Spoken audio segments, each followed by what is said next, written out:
पत्रकार मर्नुको कारण एउटा कारण छ। यो घरको माथि, यो घर प्राइभेट घर हो, यो घरको माथि हैन पुलिस बसेको थियो क्या।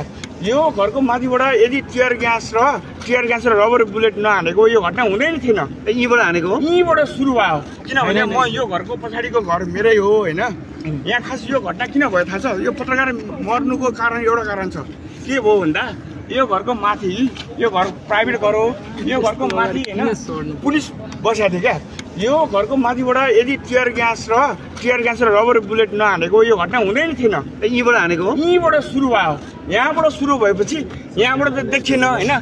अनि यहाँ माथि हजुर ल हैन है, यो माथि घरमा पुलिस कहाँनिर थियो भन्दाखेरि यो माथि देखेको छ नि, यहाँहरू त ल सबैलाई म देखाउँछु है। यहाँ यहाँ त क्यामेरा 10वटा 10तिर छ है। मैले भनेको कुरा फेरि रिभेरिफाई गर्नु है, सबैजना छ।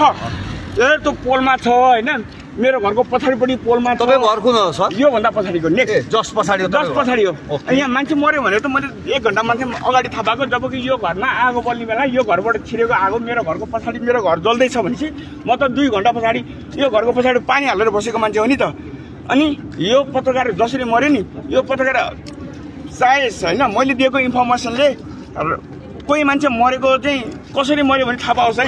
मलाई पनि कन्फ्युजन छ। किनभने जो मान्छे मऱ्यो भने छ नि, त्यो मर्नुभन्दा मरेको थाहा पाएको त 2 घन्टा पछाडि मैले चाहिँ है। तर त्यो मान्छे छ नि, यहाँ 2-4 जना एबी न्युजकै पत्रकारहरू है, मलाई I don't know who are those. अनि उहाँले के गर्नुभयो थाहा छ? मेरो घरको पछाडि यहाँ माथि मेरो घरको माथि छ भन्नुभयो क्या। जबकि मेरो घरमा त मेरो बच्चाहरू, मेरी आमाहरू, यहाँबाट पत्रकार सबैजना यति धेरैवटा मिडिया छ, सबैले देखेको कुरा नि केही भ्रम छैन क्या। अनि मेरो घरमा पनि आगो लाउने ढुङ्गा हान्ने काम भयो। अनि मेरो त बच्चाहरू बचाउने त मेरो कर्तव्य हो।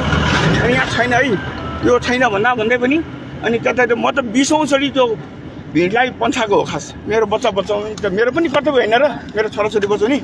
अनि त्यो हुँदै पनि अनि सबै फोकस हुँदा पनि पछि ऊ भयो। तर पछि थाहा भयो अनि पत्रकारहरू मेरो घरको भित्र छिर्न खोजेको थिए, यही घरमा छ कि जबरजस्ती छ भनेर।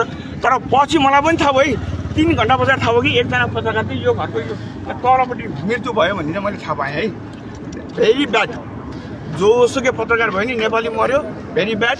अनि यो आन्दोलनको एउटा उद्देश्य यो थिएन है कसैको प्राइभेट प्रपर्टी डिस्ट्रोय गर्ने अनि कसैको ऊ गर्ने लक्ष्य चाहिँ थिएन।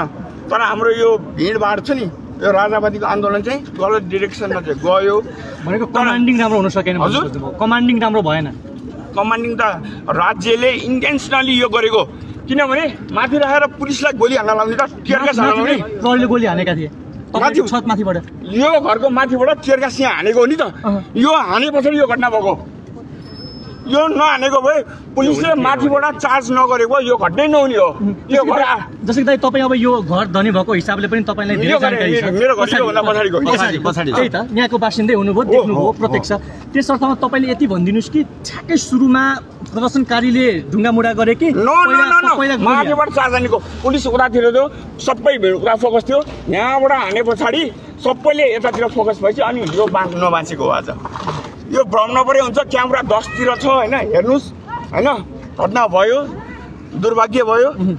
जो मर्यो नि दुर्भाग्य भयो नि त, दुर्भाग्य भयो हैन। तर घटना चाहिँ के हो त? अनि मैले भने त म पनि यहाँ थिएँ। तर त्यो पत्रकार खोज्दा चाहिँ अरू पनि पत्रकारहरू मेरो घरमा छिर्नु भएको थियो हैन। तर पत्रकारको लास यहाँ कसरी भेट्यो है? I even don't know. अब इन्भेस्टिगेट गरे हुन्छ। 360 डाइमेन्सनमा यो इन्भेस्टिगेट धन्यवाद तपाईलाई।